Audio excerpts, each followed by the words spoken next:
O Trilhas da Democracia de hoje debate a importância e o significado da obra de Florestan Fernandes, que, caso estivesse vivo, estaria comemorando 100 anos de vida. Os nossos convidados são Diogo Valença, professor da Universidade Federal do Recôncavo da Bahia, e Ricardo Chiota, que realiza o seu pós-doutoramento no programa de pós-graduação de Sociologia Política da Universidade Estadual do Norte Fluminense. Diogo, Ricardo, sejam bem-vindos ao Trilhas da Democracia.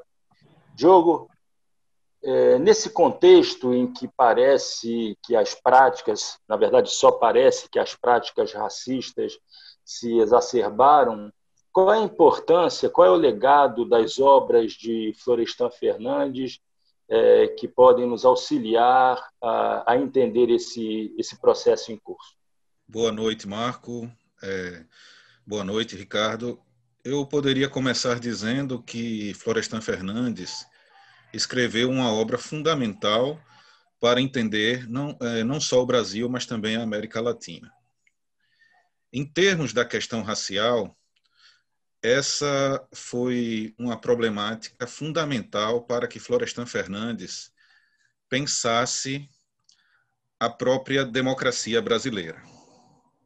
Então, quando ele começa a escrever seus estudos sobre preconceito de cor e discriminação racial na cidade de São Paulo, em início da década de 50, ele já chamava atenção para essa problemática fundamental, que é a questão da democracia em termos da inclusão do povo negro, né, na sociedade brasileira. E Florestan Fernandes, ao realizar seus estudos, dialogou diretamente com os movimentos sociais negros da sua época, né?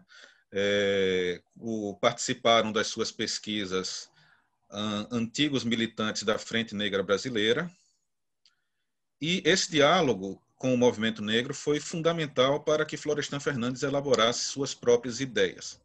As categorias de pensamento dele na questão racial tem esse diálogo direto. Depois ele vai produzir a sua tese de cátedra em 1964, que se chama A Integração do Negro na Sociedade de Classes, em que ele mostra durante todo o livro que não houve essa integração, né? Fruto da discriminação racial e do racismo. Então, é um livro de peso, de fôlego, que foi publicado em 2 volumes, e ele vê a questão do negro como a própria emergência do povo na história brasileira. E a questão racial é a temática central da obra de Florestan Fernandes, que o vincula a outros problemas. Por exemplo, a gente não pode pensar a questão do subdesenvolvimento e do capitalismo dependente sem conhecer os estudos sobre o negro do Florestan Fernandes. E na integração do negro na sociedade de classes, ele lança a seguinte hipótese, de que o racismo estava se tornando uma realidade estrutural do próprio capitalismo brasileiro, da sua ordem social competitiva. Então, depois, na década de 70, o Florestan Fernandes vai aprofundar seus estudos e já vai radicalizar politicamente a sua visão, né? É uma obra fundamental lida pelos militantes dos movimentos negros da década de 70, inclusive vai ser uma das influências do movimento negro unificado, e ele mantém uma relação de amizade muito forte com militantes históricos do movimento negro, como, por exemplo, o Abdias Nascimento e o José Correia Leite.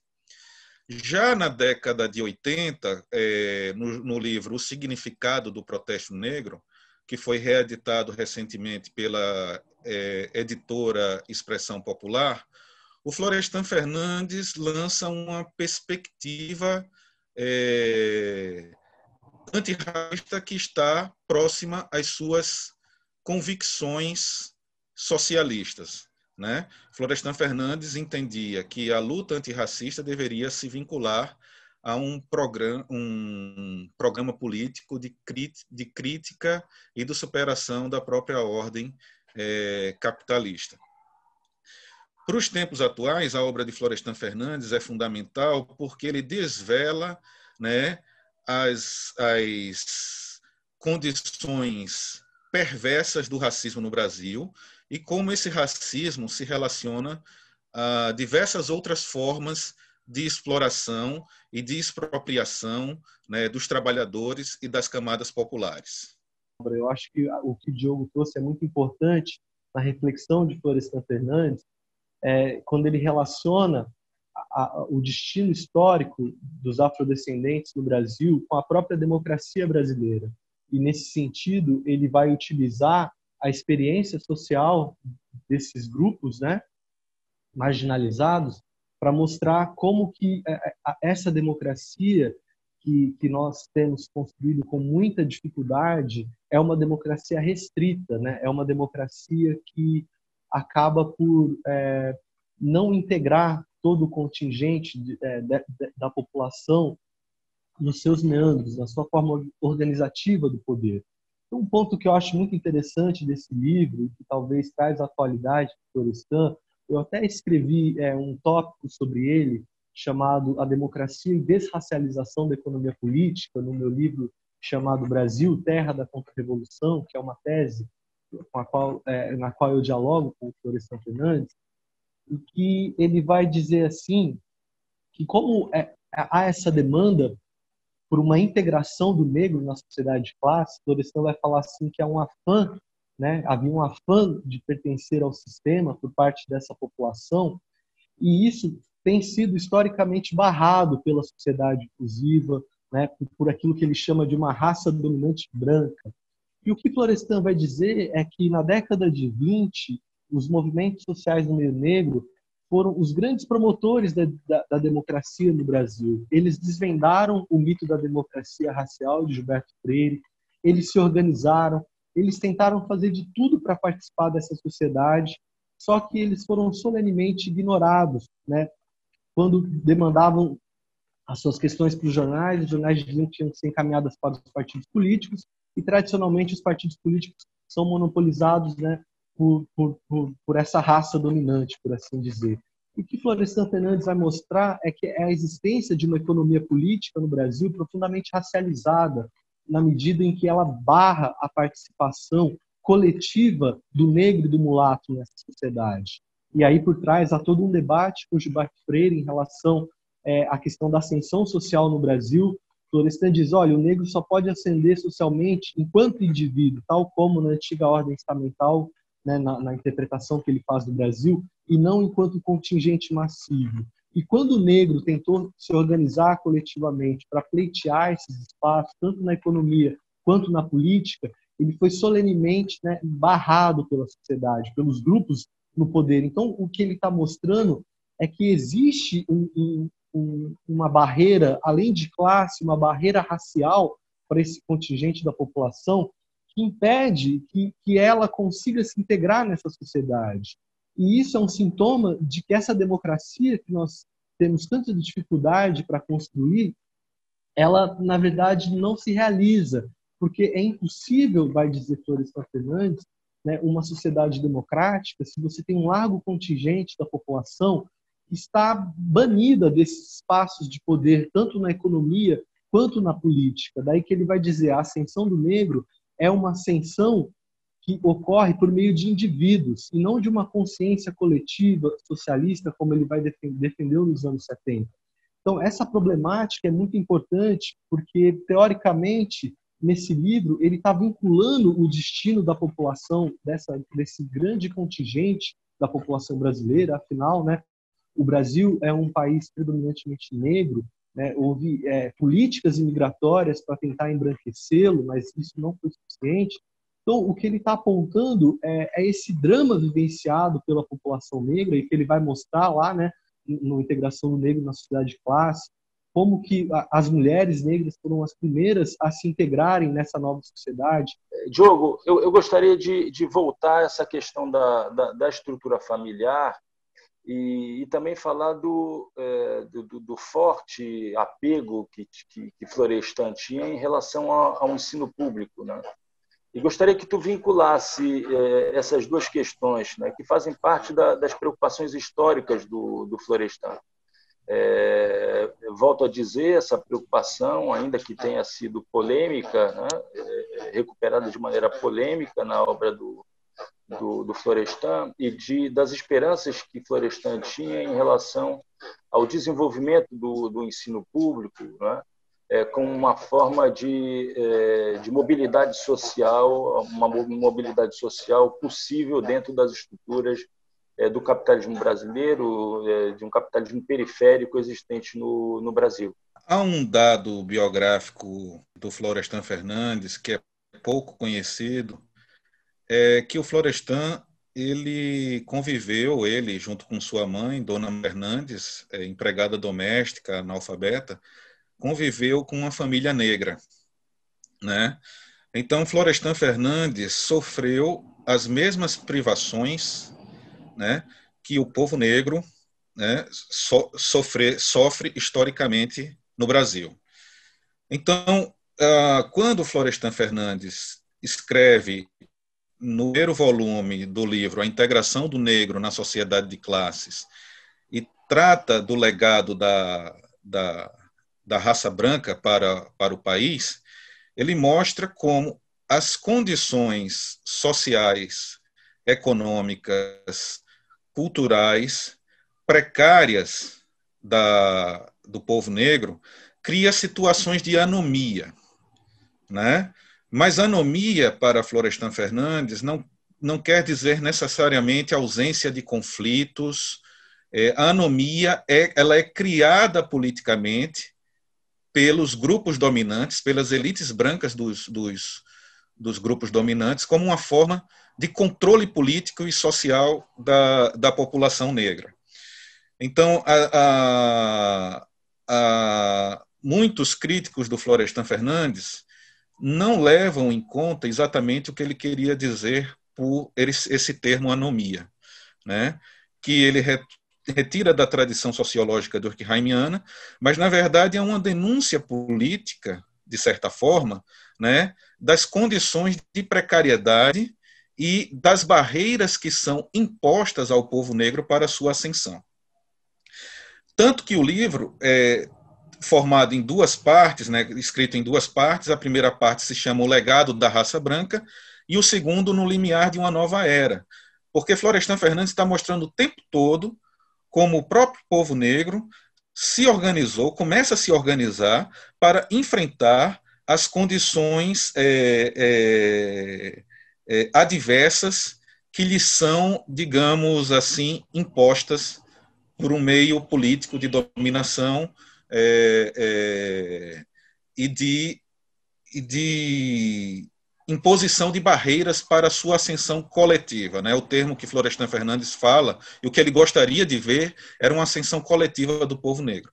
Em relação ao tema da educação, Florestan Fernandes foi um árduo defensor, durante toda a sua vida, da escola pública. Ele acreditava que a verba pública deveria ser dirigida para a escola pública. Ele participou da campanha em defesa da escola pública, né, em fins da década de 50, começo da década de 60, e como deputado parlamentar, como deputado na Constituinte, e depois como deputado, foi uma das esferas de atuação.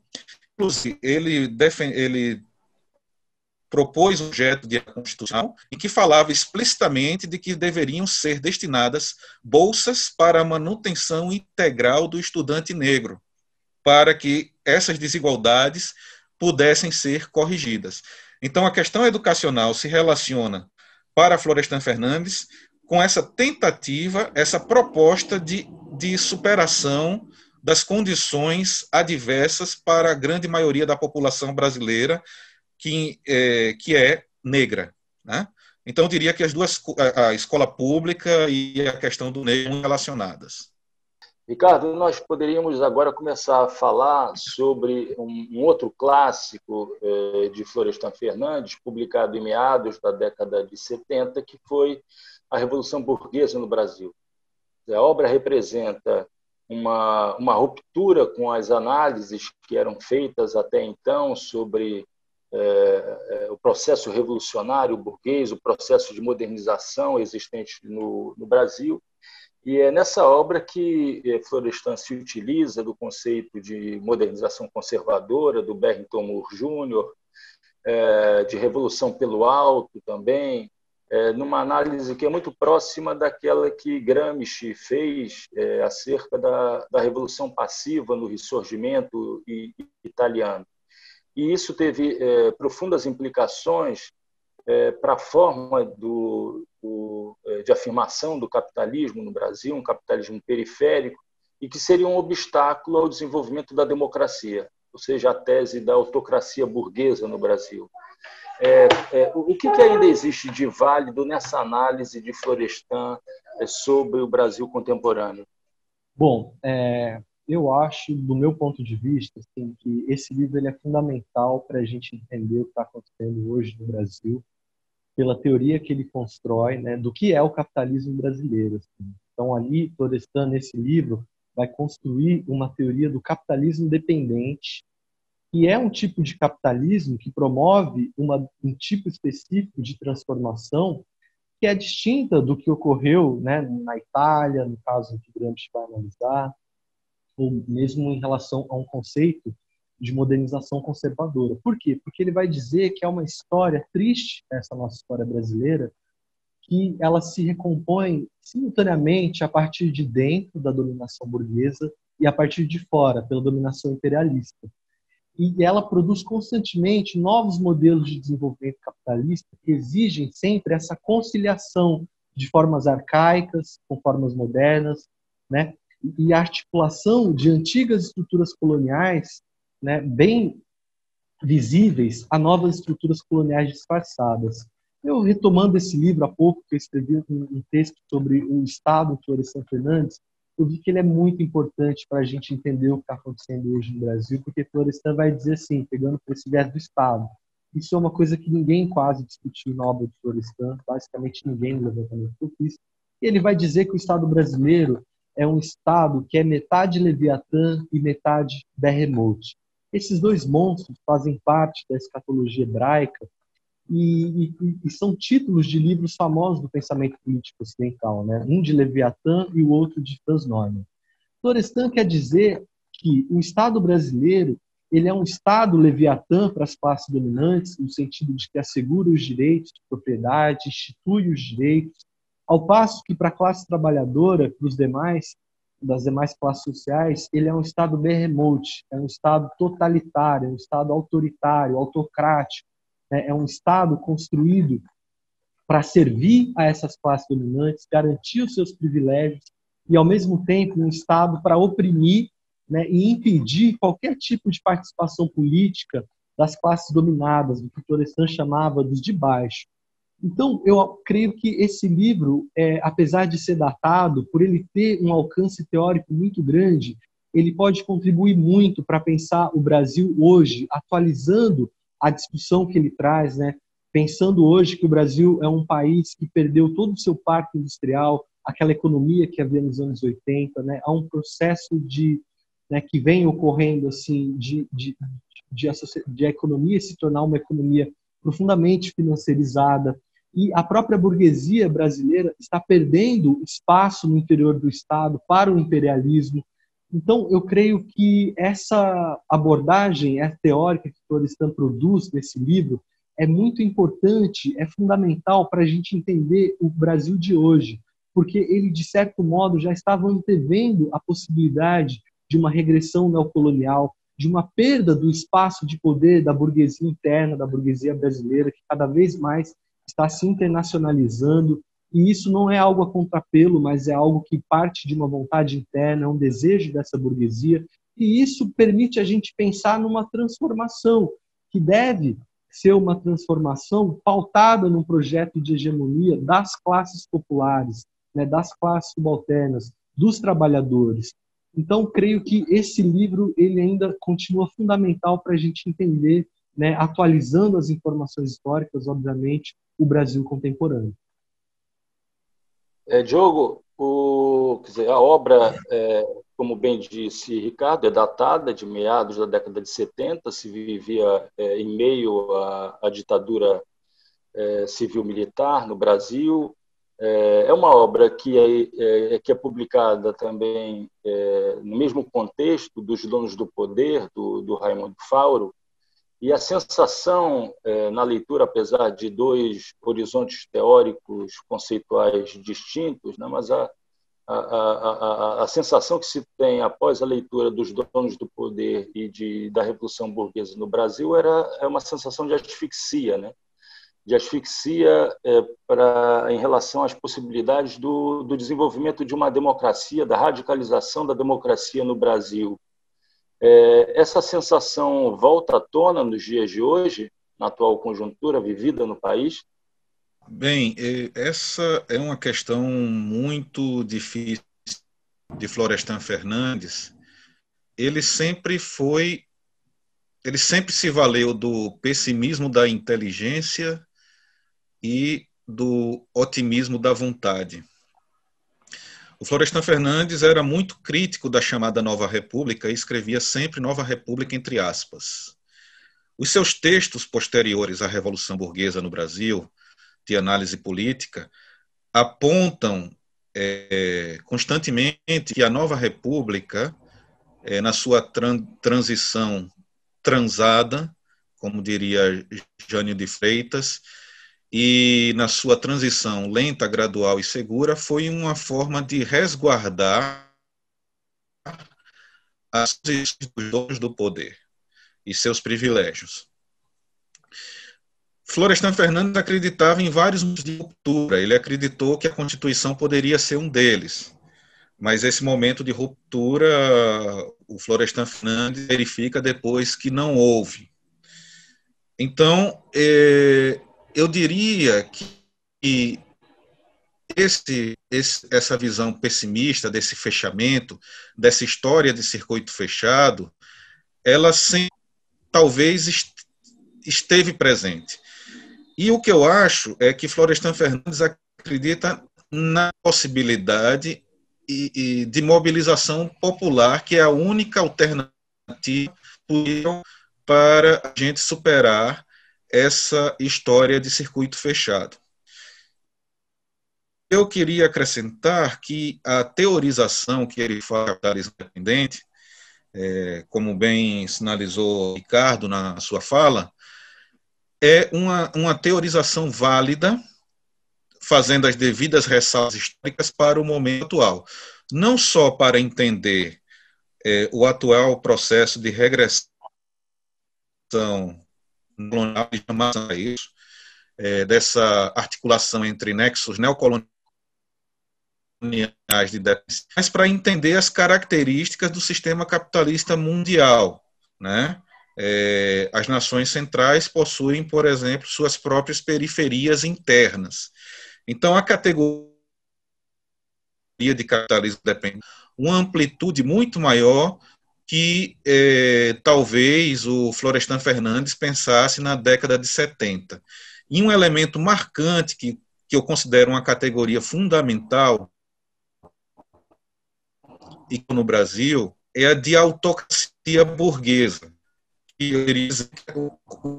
Formas como Florestan Fernandes interpreta, né, as características fascistas do Estado brasileiro. Ele tem textos sobre isso, na década de 70, sobre o fascismo na América Latina, que são fundamentais para entender o momento político atual. Eu responderia dessa forma. Ricardo, o termo autocracia burguesa, né, comenta-se que é, na verdade, uma recorrência de Florestan, uma recuperação de Florestan do termo autocracia, que era utilizado no contexto da Revolução Russa, da crítica de Lenin, e que, na verdade, carece de rigor para caracterizar aquilo que aconteceu no Brasil no período da ditadura de 64. Né? Qual é a validade, não apenas para se entender o que aconteceu durante os anos da ditadura de 64, mas para se pensar no fenômeno Bolsonaro na atualidade? E na emergência de um projeto proto-fascista ou já abertamente com características fascistas? Olha, Marco, esse termo autocracia burguesa, ele está vinculado ao que ocorreu em 64, né, o golpe de Estado. Para o Florestan, esse golpe de Estado foi o momento em que o conjunto da burguesia, né, as frações mais abastadas, vinculadas ao capital internacional, a burguesia industrial e financeira, tomaram para si o Estado. Até então, elas dividiam essa hegemonia com setores oligárquicos, e é nesse momento que essa burguesia consegue tomar para si o Estado. E aí, o desfecho da Revolução Burguesa no Brasil não é a construção de uma sociedade burguesa democrática, uma democracia burguesa democrática, não uma democracia burguesa, mas de uma autocracia burguesa. E aí ele vai dizer que essa autocracia burguesa, ela se forma como esse Estado, que ele chama de Estado sincrético, que é o leviatã das classes proprietárias, das classes dominantes, garante os direitos de propriedade, herança, funciona como Estado democrático de direito. E para os despossuídos, ele é behemoth, é o Estado forte que garante o lucro da iniciativa privada e dos monopólios, valente dos meios que forem necessários. Nesse sentido, o behemoth, né, o que é o behemoth para o Neumann? É o Estado nazista, que é o protótipo de todo fascismo. Então, o que Florestan está dizendo? Olha, esse Estado ele é fascista, sim, mas ele é fascista para as classes populares. Já para as classes dominantes, ele é o leviatã, o grande leviatã, né, que garante os direitos, que permite, sobretudo, né, os direitos de propriedade, que os contratos sejam possíveis. Então, essa dimensão que eu estava dizendo anteriormente na teorização do Florestan, o que ele vai dizer hoje? O que ocorreu hoje? Ora, essa burguesia ela acabou se integrando ainda mais a esse capital financeiro internacional, internacionalizando mais a economia brasileira, e para isso é necessária a existência desse Estado behemoth, dessa face fascista do Estado. Só que é fascista para quem? Não é fascista para a burguesia, é fascista para os trabalhadores. Então, eu creio que essa reflexão do Florestan em torno do Estado dependente, ela é muito importante para a gente entender o que está acontecendo hoje no Brasil e não se surpreender com esse Estado fascista, porque ele já estava ponderando isso em 1975, né, nesse livro, 1974, quando foi publicado, quando ele diz que o Estado brasileiro ele é behemoth, ele é fascista, nazista para as classes populares, no sentido de impedir qualquer transformação, de concebê-las como o principal inimigo da ordem. E é essa a realidade que nós estamos vivenciando hoje. Bolsonaro como uma figura representante da burguesia brasileira, né, desse desejo da burguesia de se integrar para fora com o capital estrangeiro, né, e desintegrar profundamente a sociedade para dentro. Então, eu acho que essa teorização ela continua válida na medida em que ela consegue identificar esses elementos fascistas que estão presentes hoje e que ele já estava sinalizando, como indicou Diogo, em um texto que é, se não me engano, de 69 ou 71, que ele fala sobre o fascismo na América Latina e vai identificar esses traços, né, do behemoth no próprio Estado brasileiro. Só que é isso, né? Esses traços fascistas do Estado, eles são usados para reprimir a população interna, né? Nos arranjos que são feitos, né, por parte dessas frações burguesas que tomaram para si esse poder de Estado. E o que nós vemos hoje, né, com o nível de grana que está sendo destinado ao pagamento de juros da dívida, como que essas frações estrangeiras elas estão cada vez mais se apoderando do Estado brasileiro, essa abertura para os agrotóxicos, tudo o que vem ocorrendo indica nesse sentido de uma perda das posições estratégicas da burguesia brasileira, que está perdendo o seu espaço de poder político no Estado para essas burguesias imperialistas que atuam na sociedade brasileira. Bom, nós chegamos ao fim desse Trilhas da Democracia. Gostaria de agradecê-lo, Diogo, agradecê-lo, Ricardo, pela participação.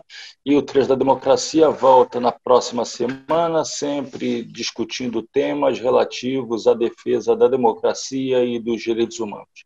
Até lá.